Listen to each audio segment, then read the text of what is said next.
Yes. Great. Good. My name's Natalia. I work in the community safety team at the council, Islington Council.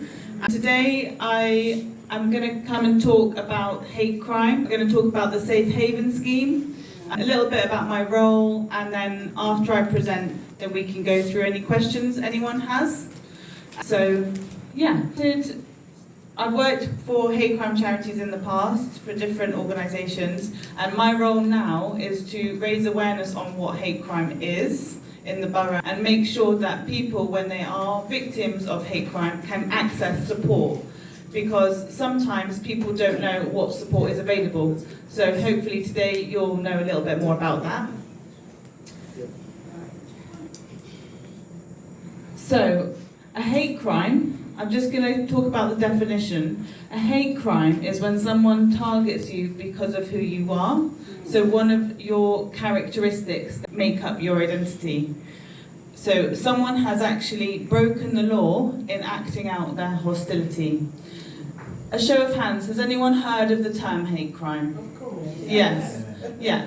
So it's something that is quite, we see quite a lot in the news, especially in recent, but if you know what the definition is and what it looks like, then you will be able to know how to get support for it. So this is when someone has targeted you for who you are, and they've broken the law in doing so, compared to a hate incident, which is someone that has acted in a hostile way towards you, but they haven't broken the law in doing so. So sometimes, people say, it's just a little bit, but they are talking about your disability and it's still a bit hurtful. Those would be considered hate incidents because there is still an element of hostility, but they haven't broken the law in what they've said or done. So those are hate crimes and hate incidents. You can report both to the police, but obviously, when something doesn't cross the threshold of a crime, there is very little the police can do. It's more about reporting things, because we know that sometimes hate incidents can escalate. So things can become a little bit more threatening as time goes on and become crimes in themselves. That's why we still encourage people to report hate incidents, even though no crime has been committed, just to create a report. So, what are the characteristics that we're talking about then of our identity? Does anyone want to take a guess at what these might be? Race? Gender, it is a protected characteristic. Age is also a protected characteristic, but they're not under this. Religion, yes. Sexuality. Sexual orientation, yes. Gender, isn't it? Gender. So gender is a protected characteristic, but it's not one of the 5 strands, and we can talk a bit about that in a second. Well, she said sexuality. What's the difference? I can explain that in a second. Race. Race, we've said race. We've said race, religion, sexual orientation. You've got 2 more. Yeah, this is like okay. Yes. Politics isn't one. Social class isn't one either. We'll look at them now. Disabilities? Yes. Well done. So disability, so any long-term health condition that affects your day-to-day, whether visible, maybe someone's in a wheelchair and uses an aid, or invisible, it could be mental health as well. Sexual orientation, so who are we attracted to? That's our sexual orientation. Transgender identity was one that we missed. So this is when you have transitioned from the gender that you are assigned at birth or are transitioning. Oh, I see. Race and ethnicity, so this would include things like also our culture, the language we might speak at home, the food we might eat, our nationality, these kind of things, and religion and faith. So lots of people also spoke about other characteristics like age, gender, even politics, social class. We know that people can be discriminated against these things, but the main 5 strands we see when we talk about hate crime are these, and that's why these are the crime legislation. Any questions so far? I have a very important question. There is disability, but why some people can actually commit offence when they're disabled and with mental health. It happened to me yesterday, and I don't know how to sort it out. Yeah, so this lady at the front just said sometimes perpetrators can have disability and it can be quite difficult to, I guess, work with these perpetrators because it does depend on whether they are deemed to have capacity or not. So that's something we can talk about at the end as well. Yeah, I'll just take one more question and then we'll take questions at the end. Sorry. No, just listen. What is the difference between sexual orientation and transgender identity? Great question. So, sexual orientation is who we are attracted to romantically. Either if someone's gay or if they're not gay and they're straight. Or if they are asexual, there are different sexual orientations, but usually the two common ones are if you're gay or if you're straight. Transgender identity is if your sex, of your own sex, changes. Yeah, maybe someone considers themselves not to identify as a woman or even as a man. Some people are non-binary, or some people change their gender because of an innate feeling that they have. Non-binary is when someone doesn't consider themselves to be a woman or a man. Oh, interesting. So it's an innate feeling, and there are communities that have existed like this for years and centuries across the world. So those are the 5 strands that we're talking about. So when we talk about hate crime, this could mean any type of crime. It doesn't have a specific look. It could be verbal abuse, which is potentially the most common one. It could be physical abuse. It could be online abuse. It could be bullying or antisocial behaviour. So we know that, unfortunately, hate crimes happen in and around the home between neighbours quite frequently. And it sometimes starts off as antisocial behaviour and it can escalate. So, just as a group, I just want you to shout out, we're not going to ponder on this for too long, but if you just shout out whether this quote is true or false. Is this a hate crime if someone steals a phone for money? True. No, it's not hate crime. Is it a hate crime? It's False. Why is it false? because it could be anybody. I mean, they do it to anybody, a child, a teenager, Yeah, because there's no hostile element. So it's a crime, but it's not hate crime. There's not hostility towards a certain identity. Great. What about racist graffiti on someone's door? That is a hate That's crime. definitely a hate crime, yeah. Great. So we all know that because it's to do with someone's race, and that would be considered a hate crime, because graffiti is a crime and it's racist. But can I just say something? There is a possibility they steal your belongings deliberately because they hate you. You know, that could happen. So it could be, for me, it's like 50-50. Someone, they can steal your belongings, or Yeah, someone sometimes. deliver because, you know, they just want to... All cause hate crimes are complex. These are very simple examples, but just for us to understand the concept. 2 people get into an argument about football. Yes. No, it's not hate crime. That's not a hate crime. People do argue about football, and I'm sorry about England's loss yesterday, but this is not a hate crime. What about religious clothing being pulled off? Yeah, okay. That is definitely a hate crime, because someone is actively targeting someone's religious clothing, so that would be considered a hate crime. And something for us to all be aware of is when someone is a victim of a hate crime, you can report to the police, and we encourage everyone to report to the police, but if you want to charge that perpetrator and they get caught, there's witnesses, they potentially get arrested by the police, there will be an added sentence onto that crime for the hate element.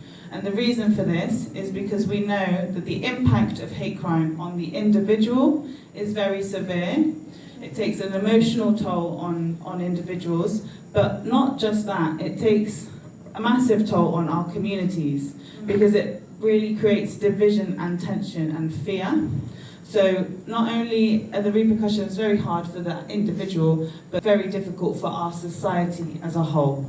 That's why there's an added sentence onto hate crime. Because it's a racial... So what I mean is, when someone is charged for a hate crime, you get, say, a year for physical assault because of someone's race, for example. because of the racist element to it, someone is given an extra sentence of 2 months, for example. So instead of it just being assault, physical assault, because it's hate assault, it would be a month and 1 year and 2 months. It's more serious. It's taken more seriously. Yes? Yeah, am I right in thinking if two people are arguing about football, then it turns violent, that just becomes an ordinary crime and not a hate crime? That's right, yeah. Unless someone was to bring something in about someone's identity into that conversation, it could lead to a hate crime. But yeah. Something to remember is that anyone could be a victim of hate crime, and the same way anyone can be a perpetrator of hate crime. The 5 strands that we saw at the beginning, we all identify on those 5 strands. You know, we all have our own identities.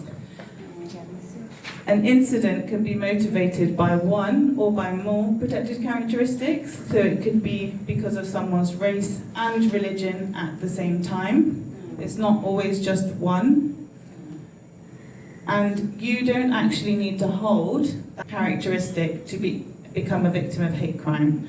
So, for example, if I was, walking on the street with another woman, and someone turns to me and calls me a homophobic and also spits in my face, for example, they don't know if I'm gay or not.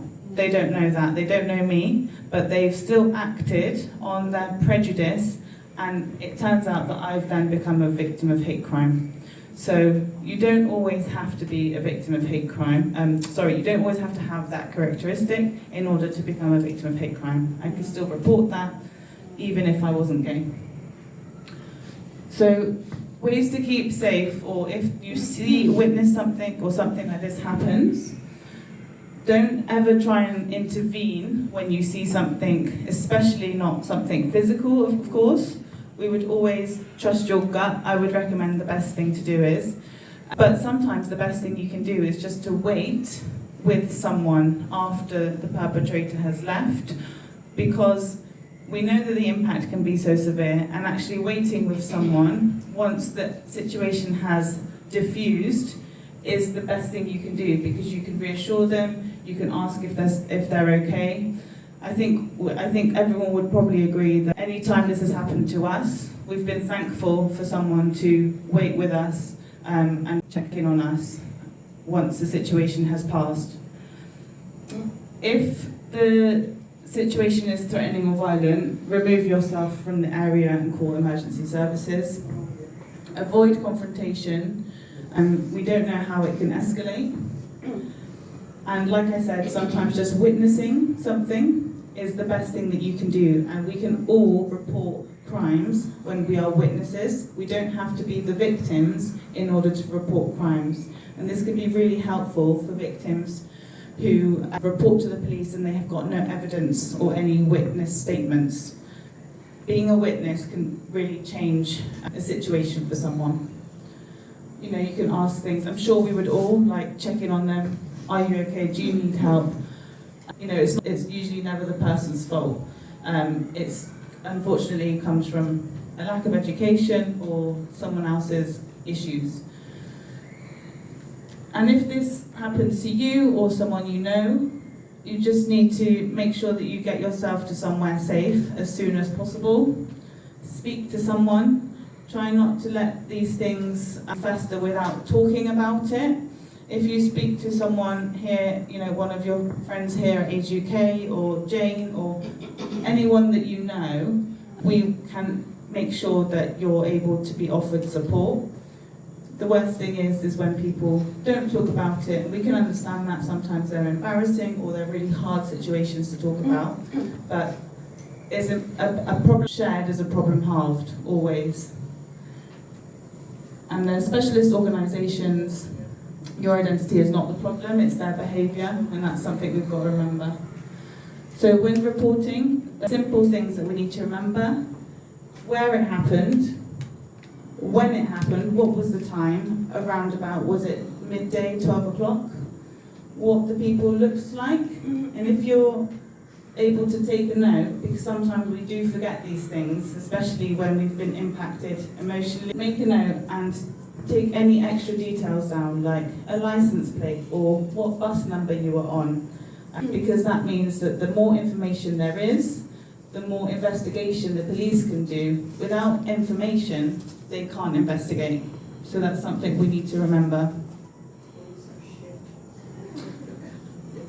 And because hate crimes are crimes, I'll come to questions at the end. Because hate crimes are crimes, we encourage everyone to report to the police. This is the organisation that is there to deal with crimes. If you're in an emergency, it's always 999. If the situation has passed, I would recommend calling 101. If the incident happened on the train, then we've got British Transport Police. If for any reason you think, I'm not sure about reporting to the police because I'm worried about the situation it will put me in, you can report anonymously to Crime Stoppers as well. Has anyone heard of Crime Stoppers? Yeah. Yeah, great. So this is an organisation where people can report crimes anonymously. This is helpful because it doesn't mean that you're always...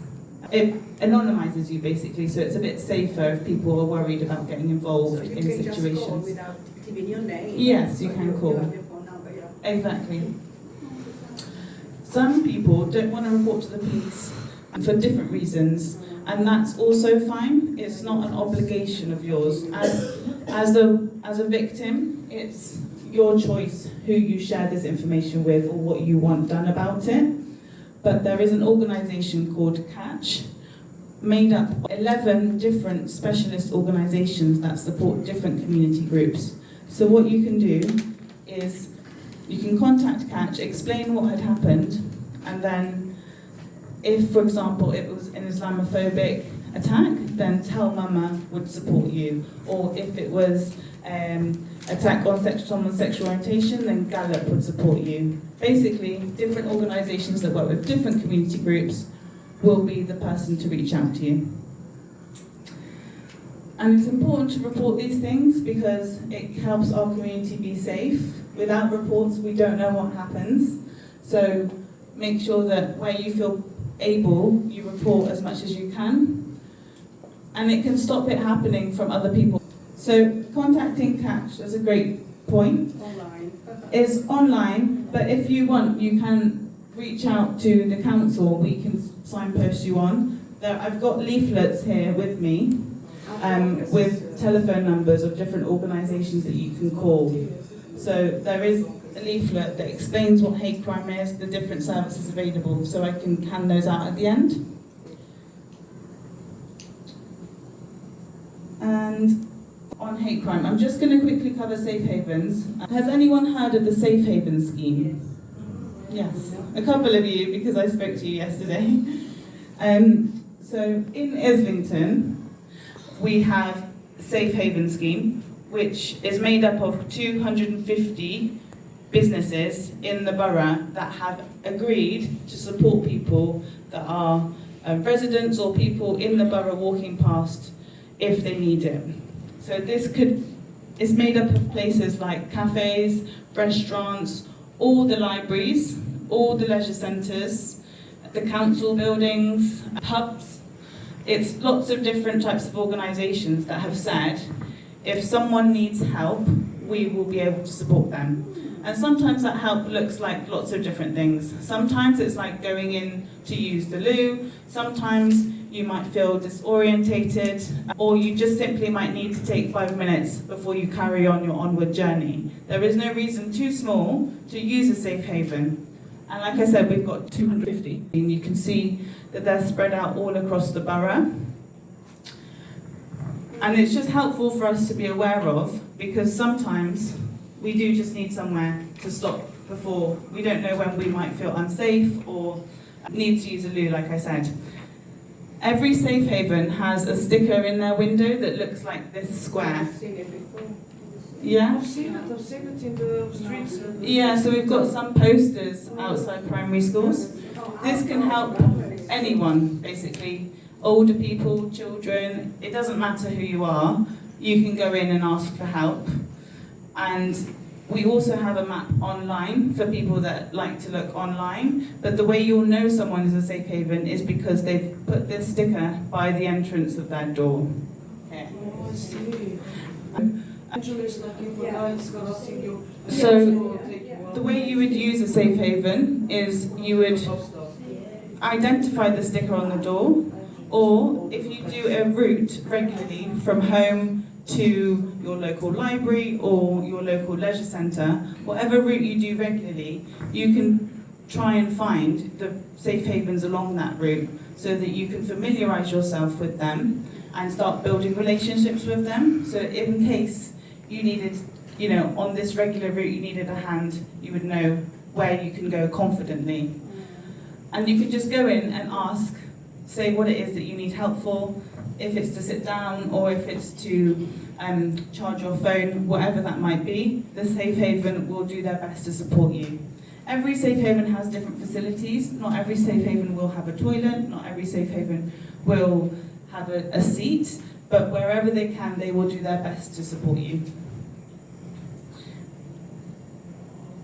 And like I said, some people use them when they're feeling followed or feeling unsafe, or they need help contacting someone. At the front, I've got what we call in case of emergency cards, where you can write the number of your next of kin or the person that you would like to be contacted in an emergency. And we'd recommend just keeping this on you at all times, in your purse, in your wallet. Yeah, if they take your purse. Okay, so I've come to the end of my presentation.